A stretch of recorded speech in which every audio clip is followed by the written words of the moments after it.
Hello, I'm Michael Snyder, And I'm Kay Snyder. and this is Living Better Together. And we started a series about family being our first ministry, and we ran into some technical difficulties to filming, and literally we duct taped that problem up, have we not? Found some duct tape, and here we are again. We'll get it fixed better later, but that's where we are. So if the phone falls, what's going on? Oh, wow. Yeah. Tonight I have some verses I want to read to you in Joshua chapter 22, verses 24 and 25. And the topic will be about protecting our kids from bad influences and what we should do about that and how that is. And I've just noticed we don't have a light on. And there we go. And I just blinded Kay. You blind now? Yeah. Okay. I'm going to read these verses and we'll talk a little bit about that. And hopefully we can help each other with our children and how to protect them. This is Joshua, the same man who said that as for him and his house, they will serve the Lord. And so he took control, he took command of his house, his home, as the father. Well, what about his children? Well, he says in verse 24 of Joshua chapter 22, and if we have not rather done it for fear of this thing, saying, in time to come, your children might speak unto our children, saying, what have ye to do with the Lord God of Israel? And he's talking about some people across the river and how they did not worship God, but Israel did. They worshiped false gods. And he said, if we didn't do this thing, and you'd have to read earlier, and we'll get to one of the things, but if we didn't do these things, your children will convince our children not to respect God. And they'll teach them that and influence them not to respect God. Is that not every Christian's fear as a parent? For our children to be influenced not to respect God. And we'll talk more about that. Verse 25, for the Lord hath made Jordan a border between us and you, ye children of Reuben and children of Gad, ye have no part in the Lord. So, the river Jordan is a border between us. It's a barrier between us, and it's a good thing, because you have no part in God. So shall your children make our children cease from fearing the Lord. And again, about respecting the Lord. And so he was concerned about his children and being influenced by the other children's whispers and giggles and lifestyle, and influence them to turn from the Lord and to turn their heart. I'm talking, so jump in anytime, and I'll grab my cup of coffee. There's some things I want us to look at in this, and again, not everybody agrees with me, and I don't always agree with other people, but one, there are three main influences on your children, and I think you'll agree with me on this. I didn't pass them through you, but one is your family, parents, the whole family, your family. Two, teachers, educators, and I'll include the church in that. They're educating, they're teaching. Coaches, teachers. Three, their friends. Who do you think has the biggest influence on them? It's their friends, because they want to fit in. They don't want to be left out. They don't want to be seen as different or not in the in crowd. So they're going to want to please their friends, and they're going to want to believe what their friends believe. So that's why as Christians we definitely need to know who our children's friends are, meeting their parents, and then just as parents and mothers, I can say, we have that motherly instinct. Um, they say go with your gut feeling, and then definitely praying about having your children make godly choices when they are choosing friends. My mom, I know she used to have a saying, show me who your friends are and I'll show you who you are. Um, because that's, when you're hanging around people, there is something that is making you hang around them. You have something in common, something you believe in, there's a common goal, there's a common, your values are the same. But if you have people that are not making godly choices, again, being Christian, they're not making godly choices and your children are hanging around them. I know some people are like, no, mom, I'm fine. I'm still my own person. But for how long? How long are they going to be their own person until they start being dragged in, or then until the devil starts allowing them to be deceived? And it's just like, well, I know that's what they believe, but I can start to really see what they're. And then your children are, yeah, as Michael said, they're sucked away from God, and they're not believing God anymore. They're not trusting God. They're trusting what their friends are saying. It's almost like you're gonna waste time now because you're gonna have to pray them back into God, Mm-hmm. right? So we kind of want to talk too about how can we, because the number one influence is usually the parent. And they can be that influence for positive or negative. And you can be trying to do right and influence your children about not hanging around a certain group or a certain person, but it ends up being a negative. You actually push them closer to it. And I got three things I want to say about that, and then another thing. But one, never attack their friends. Never attack their friends. Attack situations.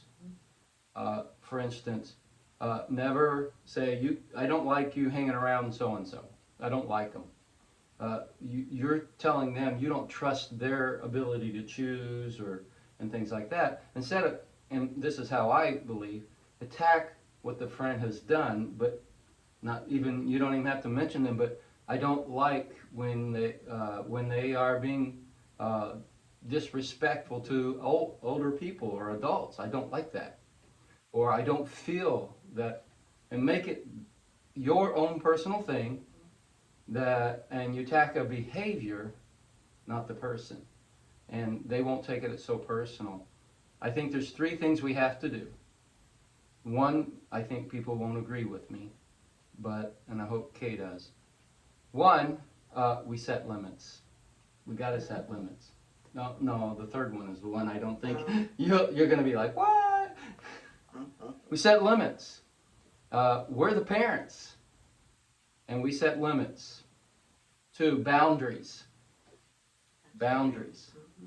The third one, and people say all the time, you don't do this, you don't do that. Build walls. Build walls. All through the Bible, people say, we're not supposed to build walls, we're supposed to build bridges. God had people building walls all the time.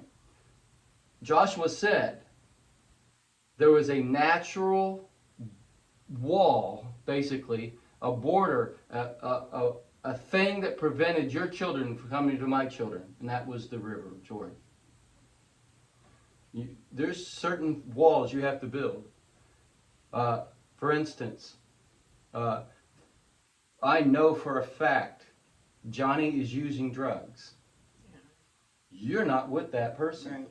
That's a wall. Right. There is no anything with that. That's a wall. I know Susie is having sex all over the place. I know that for a fact. Wall. No. Well, you have to keep your kids safe. I mean, as yeah, as parents, we need to step in and say, no, that's, and encourage your children also to get their spirit and just say, Susie, that's not you. Or, Johnny, I know that's not you. Hanging around Tommy if he's taking drugs, that's not how we raised you. You know, that's not, Christian way to go. That's just not your spirit, Johnny. I know you. I know you're different than that. I know God has purpose for your life. And speak that into their life so they understand they're special, and we're not saying that the other person is. They are just having challenges. But while they're having their challenges, we can pray for them. We can tell our kids to pray for them, but that doesn't mean you hang around them. Because again, you can get pulled down quicker than you can get pulled up. So you want to pray for them and pray for your children that they see there's negative that's out there. If their so-called friends are getting involved in negative things, that's not for them. God does not want that for them. But still, in positive, just pray for the child, but tell your children that you have a purpose. That's not what your purpose is about right now. So, in those three things too, involve the child in those. All of them. You know, setting limits, the boundaries, and the walls. But also, I think we teach them how to pick good friends. Right. What are the qualifications for a friend? What are the what am I trying to say? The qualities that you want. Traits. Yeah. Thank you. Yeah. So these are the qualifications. Top one should be a Christian. All my friends need to be Christians, and things like that, and work with them on that. So they're a part of the setting the limits. They're part of setting the boundaries, and they're part of the wall. And they know, these are what we expect, and you've agreed to most of these, Right. and and you sit and talk. And as they grow, just like Michael's saying, as they grow older, and it's not even allowing, it's you and your child together, you and your children together. They see that you're supportive of them. They see that you are going to be there for them. And through the situations that your kids are going to be involved in, we as parents, Christian parents, are learning how to depend on God. We're also learning how to release our kids, because after a certain time we have to release them. I have a 17-year-old daughter who is getting ready to go to college. I have a 20-year-old son who's in college, third year. I have to release them. I have to release them back to God, just like Michael with his children. He'll have to release them back to God and say, God, I'm not going to see them every day. Let them know that I'm here. They can call, but we're going to really have to pray and just say, Lord, you have them. I've got to trust you now to help them to make these godly choices when we're not around. And hopefully, we've involved them in discussions and training, and we got a better feeling for instance, when Joshua went to college, you had a good feeling about where he was going in life, Right.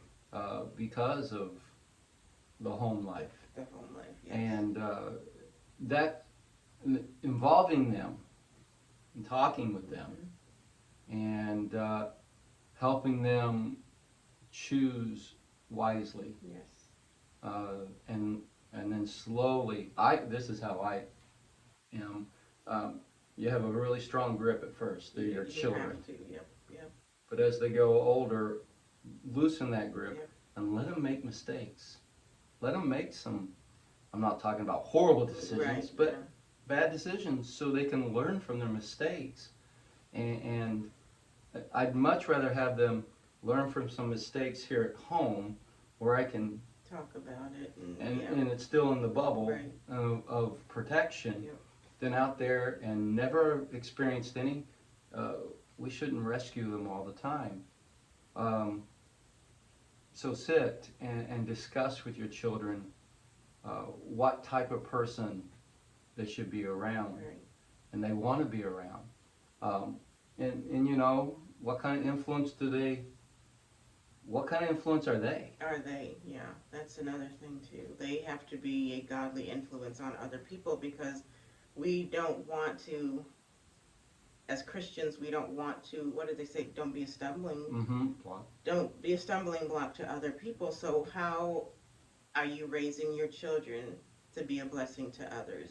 And then in all of that, they have to truly understand that they are a blessing, and that I do have purpose, and I can share this with other people, and God has put traits in me that I can be a blessing to other people. They have to believe that, so that's what we pray as well. But that is a good point. They have to also make sure that they're a blessing to other people. What type of traits do I have that I can use to help? Right. So we already talked about Joshua being the man of the house, said, we will serve the Lord. And that's his first ministry. Part of that first ministry is, all right, we're going to serve the Lord, but I have to protect my children from influence. And the biggest one they have that can turn their hearts right away, and even Joshua said it, was their friends. And that means we have to be involved in their lives. We got to be on their internet and on their accounts. We have to ask questions and sit down and talk with them. And again, as they grow older too, let them have decision making with you there, and ask them, what kind of influence do you want? What kind of qualities you look for a friend? Because these are the same qualities and character they're going to be looking for in a spouse. In a spouse, yeah. And so we need to be a part of that. Right. And so that's our encouragement for today. Please hit subscribe, because the more subscribers we have, the more we can do. And and if you have any questions or comments, please put them down, and we'd love for comments and we'd love for questions. And I know, living with Kay, I get questions all the time, but we'd like some from you. And that's all I have for today. What do you have? That's it. That's it? Bye. We'll see you soon. Bye.